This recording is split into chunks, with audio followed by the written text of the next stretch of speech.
Did you know that a healthy scalp is the foundation to healthy hair and growth? So for those people that say dirty hair grows, I challenge you to watch this video. Take care of yourself. Today's scripture. Not by might, nor by power, but by my spirit, says the Lord Almighty. Zechariah 4, verse 6. And on a lighter note, for those people that are having scalp conditions or you're having like issues, not necessarily like hectic scalp conditions, you're just having issues you just want to understand, this video is for you. Hey Bush Naturals family, how you doing? Welcome back. To those who are new here, welcome. My name is Bianca and we do all things natural hair related, product reviews, growth, tips, just healthy hair in general, and a bonus ranting because I am passionate about natural hair. And today's video we're going to dive into the topic that is mostly, I won't say disregarded or ignored, just not really taken note of, basically, unless you have conditions, and that is our scalp. So this is going to be a 3-part series about scalp care, scalp health, and just understanding your scalp and why these conditions, how to prevent them, and little DIY recipes. So let's get right into it. So let's get into the role of the scalp. So the scalp is just not there for hair growth. Although the internet told me that people didn't know that your hair grows from your scalp. So I never knew that your hair grows from up here. I never knew that. Yeah, I know. To each his own. To each his own. But the scalp is the home of the glands that produce sebum. Now, sebum is the natural oils that your scalp produces for scalp health and just overall to grow your hair, right? Because we need moisture. So it's that natural moisture that your scalp produces. That's why we need to get it out of our brains that your hair doesn't grow, because naturally you have that oil to grow your hair. And a shameless little I'm a oil girly. Yes. So let me just give you a mental picture, right? So you'll notice that mostly people with straight hair tends to get oily very quickly. Like you always hear the straight hair girlies say, I can't like go 2-3 days without washing my hair. Because that sebum that produces, because the hair is straight, the sebum just coats right down the hair, right? For us natural girlies, that is not the case. That doesn't happen for us. The kinkier, the coilier, the sebum is going to start and it's going to go down and it's going to do 1, 2, 3 zigzags and curls, and it's like, you know what, I've done my fair share. I'm done, girl. That's done. Deuces me out. So yes, so that's why you always see that they always say that natural hair doesn't grow and straight hair grows, because that sebum just coats the hair. We don't have that. So first of all, just a little side, not gonna rant. Let me calm down. Natural hair grows, guys. Natural hair grows. God gave us all different types of hair. We're all different, but we're all the same. He didn't say you're not gonna have hair. You're gonna have, I don't know, nails or whatever. Like we all are made the same. It's just it works differently, but the foundation is all there. So according to the Journal of Dermatological Science, the sebum is there to maintain scalp health and also to help prevent or minimize, I want to say, prevent bacteria that the hair that you get in your scalp. Because remember, we have pores, right? We have pores. Pores are open. So just get that mental picture. So if that is disrupted, then that's where we get scalp issues, right? We get itchy scalp or dandruff or inflamed scalps or just sensitive scalps. And you get like that yellow kind of dandruff because that whole sebum production, your scalp's pH balance has been disrupted. So let's just get into the common issues of your scalp. If you've dealt with issues like a dry scalp or itchiness or oily scalp, like, you know, that dandruff, that yellow kind of dandruff, you're not alone, baby. You're not alone. 50% of the world suffers from these conditions. Studies have shown. 50% of the, I'm not saying that 50%, studies have shown that 50% of the world suffers from these conditions. And that is the overgrowth of overproduction, or overgrowth, I'll say, of malassezia. Malassezia. Another disclaimer, I did say there's disclaimers. I said a disclaimer up front that there'll be disclaimers, yes. So if I can't pronounce a word, we're going to put it over here, okay? So yes, Malassezia. So this is a natural occurring fungus on your scalp. Again, a natural occurring fungus. It occurs naturally. It just does. So for those in the back that don't wash your hair, we naturally produce fungus on our scalps. So if there is an overproduction of that, that is where you get scalp issues, or a lack of moisture, you'll have dryness in the scalp and itchiness, and yes. So if everything needs something, like we do need some kind of fungus, plants need manure. Manure. Why is my English so depleted today? Manure. I don't. You know what I mean? The poop to grow plants. Okay. So we do need that. But if you have too much of that, it's not a good thing. Everything, too much of anything is not a good thing, right? So let's go into scalp, the pH balance of your scalp. Did you know that the scalp's pH should be slightly acidic to like a 4.5 or 5.5%? My God, who the hell cares? I know, useless information, because ain't nobody got time to get your scalp tested. But I was nerding for a second there. So yes. So anyway, this pH is there to help seal the cuticle. So like I said, pores cuticle. It seals that cuticle to prevent bacteria from forming that natural fungi. No, didn't do that. That natural fungi that our scalp produces. It balances it out so it doesn't turn into a bacteria that inadvertently leads to itchy scalp, dryness, and like dandruff and stuff. So you know when you scratch that, yes. So the International Journal of Psychology, was it that I got it from? Yes, they said that if that pH balance is disrupted, that can prevent hair growth. Literally, it can prevent hair growth.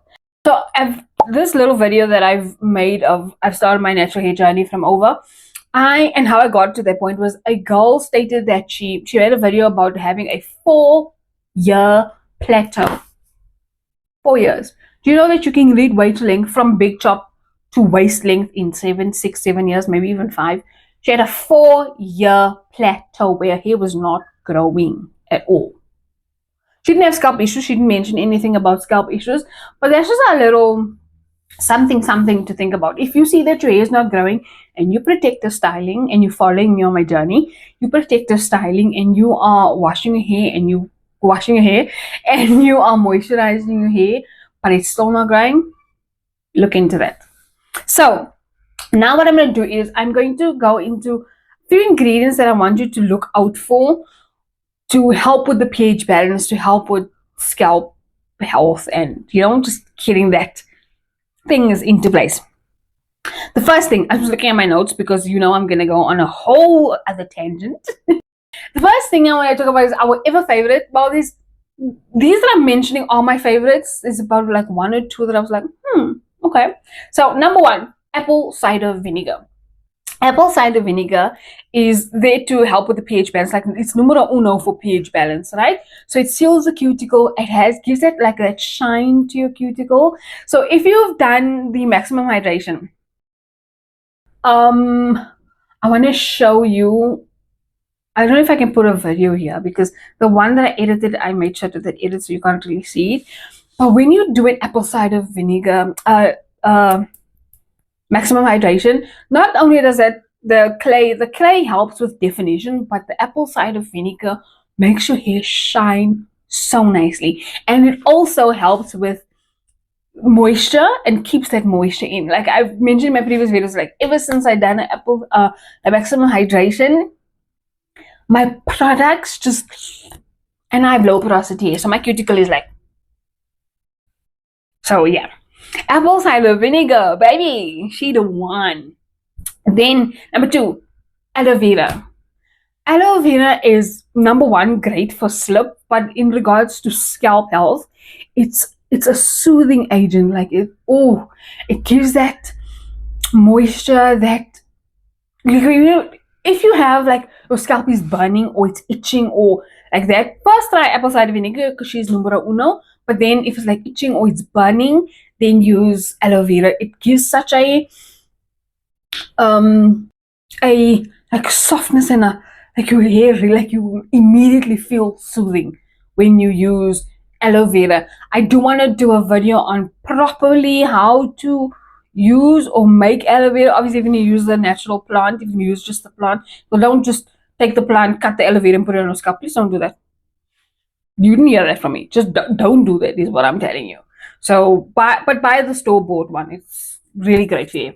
Then tea tree oil. Now again, I'm an oil girly, but tea tree oil is an antibacterial, antimicrobial. It has tea tree oil has antimicrobial properties, and this helps to control dandruff. It helps with the pH balance as well. So if you have like dandruff, but like mostly I want to say like the oily type of dandruff, and not like there's like, I think there's like 3 levels to dandruff. There's like that really scratchy, dry, and it just falls, like they just said, white all over. And then you have that like, it's like literally a flake. You'll get that snowballs, and then you'll get a flake, and then you just get like cream on you, like that kind of dandruff. That one, you need to really do a thing with it, right? Then witch hazel. I haven't used witch hazel, so this is one of those like, I'm gonna look into that. Witch hazel. So this, it helps with the oil production of your hair. So it helps with like if you have oily skin, so it doesn't strip out all that oil, but it like balances out. So if you have too much oil in your scalp, or also with product buildup, witch hazel. So I've heard. I haven't tried it, but I'm gonna try it. My favorite in my oil. So tea tree oil is one of my favorite oils. Well, I mostly use tea tree oil as a essential oil, but jojoba oil. Now, jojoba oil is so good for the skin. So good for the skin, like your skin. So when it's so good for your skin, it's gonna be great for your scalp. Jojoba oil is the thinnest of all the oils. Of all the oils that I've used so far, it's the thinnest of all the oils. It penetrates easier into your hair. It's got like the same kind of properties to sebum that your scalp naturally produces. It's got that like that. Almost the same. It's not the same. Nothing is the same. But it's like jojoba oil. She's the one. It also helps maintain the scalp skin barrier, like to protect that, because it's close to sebum. Like jojoba oil. She's the one. Then salicylic acid. I have not used salicylic acid, but think of it like this. I don't know if you've seen this skincare videos. There's salicylic and hyaluronic acid and all of those. That's really good for your skin, for your scalp. I haven't used it. I've never looked at products that have these things. Like I said, when you're buying products or you want to just use the natural ingredients, use those as its own. But salicylic acid, ow, that is a hard, painful pumple. Salicylic acid, it helps remove buildup and also exfoliates the dead skin. So look into salicylic acid. I'm going to start looking at more products with those type of things, but I don't have scalp issues, so we'll see. After I've gone through my main pointers on my natural hair journey, we'll dip into all of these later on in life. Okay, then honey. I love honey. I love honey. Because I am a low porosity girl, so anything that draws moisture. So honey basically is a natural humectant. It draws in moisture from the air. That's why you need to know when to use honey. You can use honey in your conditioners. It really, in your deep conditioners, heaven to this. Oh, heaven to your hair. It really it brings that extra moisture in. And also it's mildly acidic, so you know, like we need that mild acidic to keep the balance. It's the one. Also offering the microbial properties that you need in your hair, like I've mentioned previously with the apple cider vinegar, the tea tree oil. Then citric acid, again another moment. I've never really looked into this. I've never really used any of this products, but apparently it helps with lowering the alkaline in the shampoo, which creates a better balance on your scalp. like I said, anything above 7%, above 7. So it helps balance that out. Also, it helps with reducing irritation to the skin. Okay, tips for maintaining pH balance. Now, these ones are actually mentioned 1,000 times over and over, and we kind of not take note of it because it's the basic rules of the natural hair community, but we're talking about it in the sense of scalp care and why you need to really think about this. Number 1, avoiding heat or limiting heat. Not only we always say this, like, avoid heat because it breaks your hair and it weakens your strands, whatever. It also weakens your scalp. The barrier on your scalp, it weakens that barrier. When that barrier is weakened, the malassezia produces more, creating more fungi, creating skin irritation, creating issues with your scalp, redness, pain, scalp, think about that. Then also, when that is disrupted, your pH balance is disrupted. You get dry skin, you get flaky skin, you get all of that. And also, like I mentioned before, that also prevents hair growth. Not only does it ruin this, because yes, it prevents hair growth because your hair is breaking off, it's damaged or whatever, but it also prevents hair growth on top. So stay away from heat, please, guys. If you are a straight natural, if there is any straight naturals watching this, please tell me or link a video. Let us watch that video. We're sharing information. Yeah. No sulfates. Yes, it's also another rule of the natural hair community. But yes, they always say this because it strips the natural oils. When it comes to your scalp, it does strip that natural oils. And then dry scalp, itchy scalp, irritated scalp, painful scalp, not happy scalp. So no sulfates. Stay away from it. And if you are using sulfates and you have scalp issues, try and stay away from that, and let's see. Stay away from the heat. Use the no sulfates shampoo and see if that changes.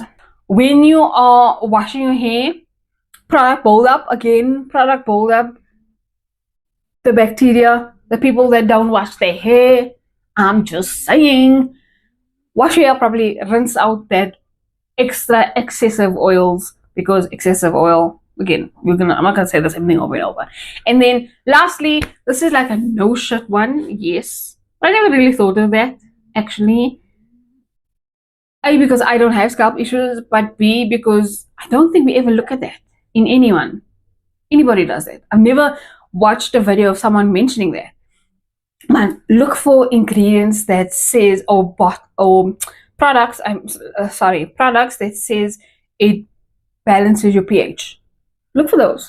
For those people that have scalp issues, look for those. Maybe it will do something for you.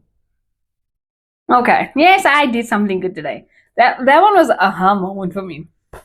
So now that we figured out why your scalp care is important, the next video we are going to dive into exfoliants for your scalp to get rid of all that stuff that's happening on your hair and what kind of products are good for your scalp. And not even if you don't have scalp issues, just to when to exfoliate, why you should exfoliate, how many times you should exfoliate, and what exfoliating really actually does for your hair. So subscribe. You don't want to miss out on part 2. You're going to find some good products. I might also add that into my product reviews for exfoliants because I don't have scalp issues, like I've said, but we're going to get into that. I'm going to add those into my product reviews, actually. So stay tuned for part 2. Bye.